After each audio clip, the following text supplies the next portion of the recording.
किसके पास गए? छोटे दादा के पास से। कीड़े मकोड़ों का एक अपना ही संसार है। ये घास इन्होंने खुद काटा है। शुक्रिया जी, धन्यवाद। लेकिन ये तो मुझे घेर लिया। वर्षा रिमझिम हो रही है। काफी भीग गया हूँ अभी तो।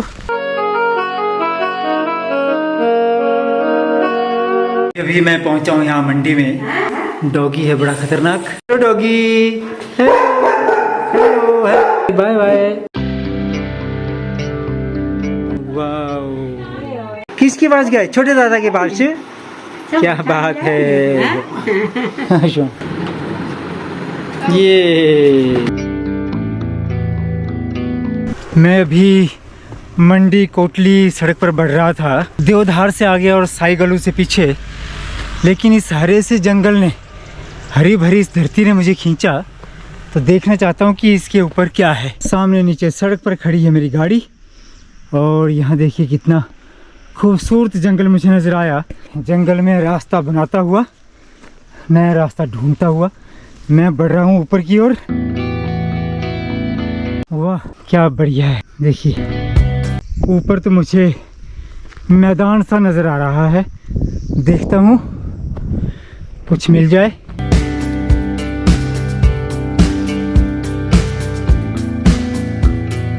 सामने एक भव्य भवन नज़र आ रहा है। लगता है कुछ सरकारी भवन है, लेकिन मुझे वहाँ तक नहीं पहुँचना है। इस टीले तक जाकर देखना है कि ऊपर क्या है।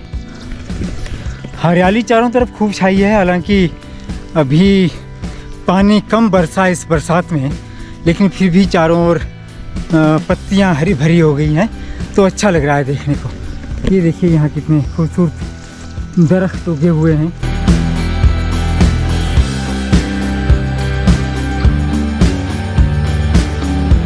और यहाँ छिपे बैठे हैं तोता मामा। तोता मामा भी कुछ ढूंढ रहे हैं यहाँ। फूल के छोटे छोटे पौधों में भी कीड़े मकोड़ों का एक अपना ही संसार है, बहुत बड़ा। तो उनको देखकर बड़ा आनंद आ रहा है मुझे तो। चलिए थोड़ा और ऊपर चलता हूँ। वाह टिड्डा, वाह हरे रंग का टिड्डा। देखिए घास की तरह रंग है इसका, बिल्कुल पहचाना नहीं जा रहा है। देखिए यहाँ टिड्डा है। ये छोटा सा रास्ता है, शायद स्थानीय लोगों के चलने का रास्ता ही होगा, खेतों की ओर का, या पशुओं को चराने के लिए चरागाह की ओर का। लेकिन फ़िलहाल तो मैं यहाँ से जा रहा हूँ। वाह, मैं इस छोटे से टीले पर पहुँचने वाला हूँ। वाह, आकाश चूमते बड़े बड़े वृक्ष तो हमने देखे ही हैं, लेकिन क्या कभी हम इन छोटे छोटे खूबसूरत पौधों पर ध्यान देते हैं? देखिए कितना खूबसूरत है, छोटा सा है। ये देखिए कितना अच्छा लग रहा है। इसकी बनावट देखिए कितनी खूबसूरत है। यहाँ भी देखिए कितना खूबसूरत पौधा है, और बांस की तरह का एक बहुत ही छोटा सा नाजुक सा पौधा। मैं तो सोच रहा था टीला आ गया, लेकिन टीला तो आया ही नहीं। जगह लग रही थी कि अभी टीला आने वाला है, लेकिन टीला तो आया ही नहीं। तो मैं थोड़ा सा और बढ़ रहा हूँ, जब तक घर से फ़ोन ना आ जाए बाहर चलने के लिए। वो तैयारी कर रहे हैं घर पर, थोड़ा कार्य है, लेकिन तब तक मैं थोड़ा यहाँ घूम रहा हूँ अभी। ओह, टीले के ऊपर तो एक और टीला है छोटा सा। ओह हो, ये तो ख़त्म ही नहीं हो रहे। यहाँ नीचे हैं लोगों के खेत, छोटे छोटे खेत। मैं गांव की ओर न जाकर मुझे जाना है ऊपर की ओर। हाँ, ये टीला कुछ अंतिम नज़र आया इस क्षेत्र का। तो यहाँ हैं बांस के वृक्ष, और इस तरह से कुछ नज़र आ रहा है यहाँ। ये झाड़ियाँ हैं खूबसूरत सी, और एक त्रिअम्बल का पेड़ है शायद ये। और यहाँ देखिए अच्छा लग रहा है, बान के पेड़ हैं जहाँ तक मेरी जानकारी है। संभवतः यह त्रिअम्बल का ही पेड़ है, जिस पे कुछ फल लगते हैं जिन्हें खाया भी जाता है। कुछ झाड़ीदार पौधे यहाँ, शायद ये पत्ते खराब हो गए लगते हैं। इन पेड़ों के पीछे गांव हो सकता है। यहाँ नीचे खेतों में उगी हुई है मक्की। पेड़ काफ़ी नज़र आ रहे हैं। आकाश चूमता, बांस के पेड़ों का झुरमुट। बांस में अनेक औषधीय गुण पाए जाते हैं, बताते हैं कि बांस के कोंपल का काढ़ा सांस के रोग दूर करता है, इससे मधुमेह भी नियंत्रित होता है, रक्तचाप व कोलेस्ट्रॉल घटाने की दवा भी बनती है, इससे मैग्नीज, जिंक आदि की पूर्ति भी होती है। इतना ही नहीं, बांस आर्थिक रूप से भी संबल प्रदान करता है, इससे कागज, बांसुरी बनाए जाते हैं, भूकंप रोधी घर, झोंपड़ी, छत बनाने में उपयोग में लाया जाता है। यह अगरबत्ती, पेंसिल, माचिस, टूथपिक का निर्माण के काम भी आता है। बल्ली, सीढ़ी, टोकरी, चारपाई व चटाई का भी इससे निर्माण होता है। फर्नीचर व साज सज्जा का सामान बनाने में भी इसका उपयोग होता है। यहाँ की हरियाली देखकर मुझे बड़ा खूबसूरत लग रहा है। गाड़ी तो नीचे खड़ी है, लेकिन यहाँ घूमने में जो आनंद आ रहा है इस हरियाली के बीच, वो शायद सड़कों पर भी ना आ सके। तो शायद ही कोई गांव होगा, आसपास कोई आदमी नज़र नहीं आ रहा, नहीं तो पूछते इस गांव के बारे में कि कौन सा गांव है। तो आगे तो मैं नहीं जा पाऊंगा क्योंकि मुझे अभी थोड़ा काम है, तो मुझे लौटना होगा। ये तो चलने से पहले जब तक परिवार तैयार हो रहा था, मैं थोड़ा घूमने के लिए निकल गया आगे तक। वो देखिए उस तरफ कोई आवाज़ आ रही है। नमस्कार जी, क्या नाम जी? पपराहल। अच्छा अच्छा, बोर्ड पढ़ा था मैंने। बड़ी खुशी हुई कि पपराहल गांव मुझे बताया गया। हालांकि मैंने बोर्ड पढ़ा था काफ़ी पीछे, लेकिन यही वो पपराहल गांव है जहां बोर्ड थोड़ा उखड़ा उखड़ा सा। और नीचे से जब मैं चला था बिना रास्ते के, रास्ता ढूंढता हुआ, जंगल में रास्ता बनाता हुआ, तो उसमें तो मुझे लग रहा था कि ये पूरा जंगल होगा। लेकिन ज्यों-ज्यों मैं थोड़ा आगे बढ़ता गया तो महसूस किया कि जंगल ही नहीं है, ऊपर खेत है, खलियान है लोगों के। और जब मैं यहाँ बांस के पास पहुँच गया, पपराहल गांव से एक बहुत ही आत्मीयतापूर्ण आवाज़ मुझे आई, और उस आवाज़ ने मुझे बताया कि ये पपराहल गांव है। तो मैं उसी आवाज़ की ओर खींचा चला जा रहा हूँ। तो वो आवाज़ एक सुहृद महिला की है, जिन्होंने मुझे बोलते हुए सुना और बताया कि ये पपराहल गांव है। तो ये हैं वो महिला, देखिए, पपराहल गांव से। नमस्कार जी। नमस्कार जी। क्या लगे जी कर दे? अच्छा, घा ले कर दे। अच्छा अच्छा, गहरा मौसम, गर्मी भी काफ़ी, बरखा क्या बोलें ये साइड? हाँ, कम हुआ करेंगे ना, पिछली बार तो बड़े बुरे हाल थे। हाँ, तो ये देखिए। अच्छा, बगीचा लगाने की सोच रहे हैं? किस चीज़ का बगीचा जी? यहाँ आजकल तो आम का लगा रहे हैं। अच्छा, आम का बगीचा। हाँ, गर्म इलाका है तो आम काफ़ी अच्छा लगेगा इधर। कार आई है ना, तो घास ले जाएंगे। अच्छा, घास ले जाएंगे इधर से अपने खेत का। तो चलिए, इनसे भेंट हो गई और ज्ञात हुआ कि यहाँ इस पपराहल में ये आम का बगीचा लगाने की सोच रहे हैं। तो मैं तो कामना करूँगा कि ये बगीचे में कामयाब हों, और जब यहाँ अमराइयों के बीच खुशबू उभर कर सामने आए और आम लग जाए तो मैं फिर यहाँ आऊँ कभी। अच्छा, शुक्रिया जी, धन्यवाद जी। चलो बैठ लो। शुक्रिया जी, शुक्रिया। जेब की आप कहाँ, आप अभी आजकल कहाँ? अच्छा, सेवानिवृत्त हो गया आप। इन्होंने बताया कि ये भी शिक्षा विभाग से ही सेवानिवृत्त हुई है। ये प्राथमिक पाठशाला में अध्यापिका रहीं। उम्र भर इन्होंने सेवा की, सरकारी सेवा की, बच्चों को पढ़ाया, उनको बनाया, उनकी ज़िंदगी को बनाया। और लेकिन इन्होंने अपनी जो किसान का काम है वो छोड़ा नहीं है। लेकिन देखिए, घास इन्होंने खुद काटा है और ये उठा भी लिया मेरे बोलते बोलते, और अभी ये जा रहे हैं घर के लिए, घर की ओर। बहुत अच्छा जी, बहुत बढ़िया। चलो चाय पिला देते हैं। शुक्रिया जी। चलो मैं पानी पी लेता हूँ थोड़ा सा। हाँ, चलिए चलिए।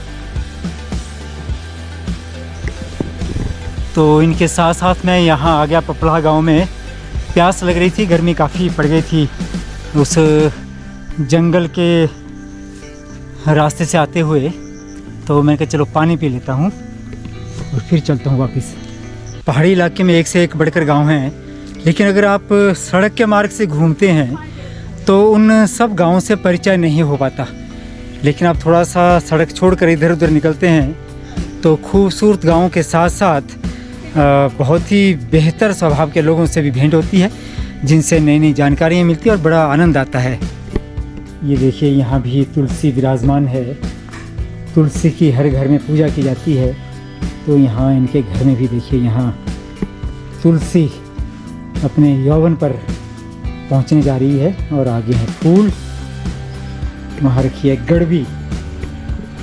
ये देखिए, जो पूजा के काम में लाई जाती है। मैं पी रहा हूँ यहाँ पानी।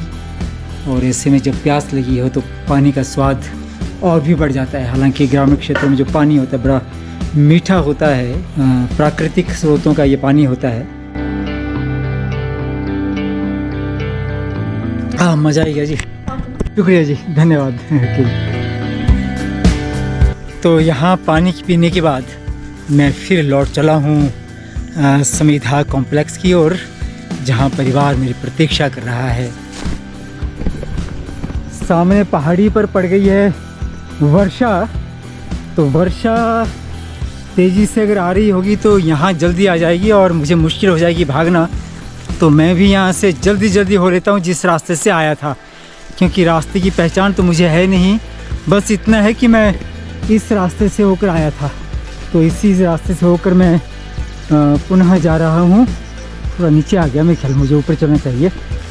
मैं नीचे जंगल में ही घुस गया, ये ऊपर। हाँ, यहाँ से मेरा रास्ता रहा होगा।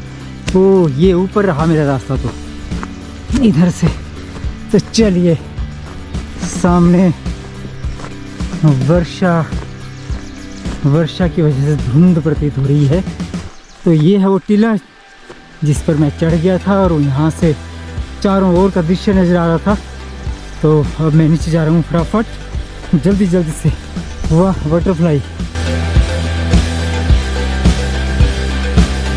पड़ गई वर्षा, तो पड़ गई, मेरे सिर के ऊपर पड़ रही है। अब भीगने का मज़ा लूँगा, मज़ा ही लेना पड़ेगा। हो सकता है ज़्यादा ना पड़े, लेकिन काफ़ी मोटी बूंदें पड़ रही है मेरे सिर के ऊपर। मैंने सोचा था मैं गाड़ी तक पहुंच जाऊंगा, लेकिन ये तो मुझे घेर लिया वर्षा ने। ये तो अध्यापिका महिला ने मुझे सचेत कर दिया कि भाई वर्षा आने वाली है, तो इसलिए मैं दौड़ा तो था। लेकिन देखिए, वर्षा के मोटे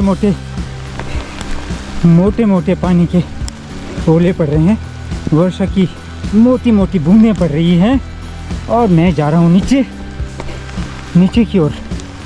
वर्षा में थोड़ा मुश्किल होता है कि फिसलन ना हो जाए, लेकिन फिर भी तो वर्षा में मैं भीग रहा हूँ इसमें धीमे। अभी उतनी तेज पड़ी नहीं, लगता है मैं गाड़ी तक पहुँच ही जाऊँगा। ये आ गया वो जंगल, तो इसी जंगल से मैं आया था ऊपर, और मैं फिर जा रहा हूँ इसी जंगल से होता हुआ।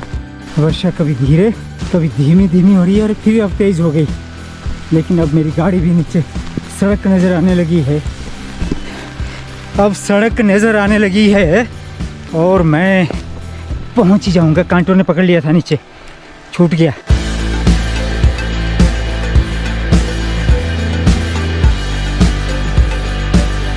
अवश्य ही मैं इसी रास्ते से आया हूँ, थोड़ा सा आगे या पीछे, दाएं या बाएं, लेकिन आया मैं इधर ही से हूँ। हाँ, यही वो पेड़ है कटा हुआ, जहाँ से मैं ऊपर चढ़ा था, इस रेडी की ओर, इस छोटे से टीले की ओर। तो इस कैमरे वाला बैग थोड़ा पक्का बांध लेता हूँ, लपेट लेता हूँ, और फिर चलता हूँ नीचे की ओर। बहुत अच्छा लगा पपड़ा जाकर। थोड़ा भीतर भी घुटन हो रही थी, तो इस दृष्टि से तो ठीक रहा, लेकिन वहाँ के स्थानीय बाशिंदों से भी थोड़ी बात हो गई, उनसे मिलकर पानी भी पी लिया, प्यास भी बुझ गई, और भ्रमण भी हो गया। बैठने से तो अच्छा है कि थोड़ा सा घूम लिया जाए। तो सामने खड़ी हुई है गाड़ी, और मैं पहुंचने वाला हूं अब नीचे, सड़क को छूने वाला हूं थोड़ी देर में। तो इससे पहले कि मूसलाधार वर्षा शुरू होती, मैं सड़क के पास आ गया लगभग दौड़ता हुआ। ये देखिए, तो इसी रास्ते से मैं ऊपर आया था, और इसी रास्ते से नीचे जा रहा हूँ। कांटों को हटा लेता हूँ और इधर से चलता हूँ नीचे। लीजिए चूली सड़क। तो अभी मैं जंगल छोड़कर सड़क के रास्ते आ गया, और सामने मेरी गाड़ी है। मैं पहुंचूंगा भीगता हुआ सा गाड़ी के पास। तो वर्षा रिमझिम हो रही है, काफ़ी भीग गया हूँ अभी तो ये देखिए, वर्षा हो रही है और ये पहुंच गया मैं गाड़ी के पास। तो अब खोलूँगा दरवाज़ा और भीतर। तो मेरे साथ जंगल की सैर पर बने रहने के लिए आपका बहुत बहुत धन्यवाद। आप भी आनंद लेते रहें मेरे साथ साथ। शुक्रिया, धन्यवाद।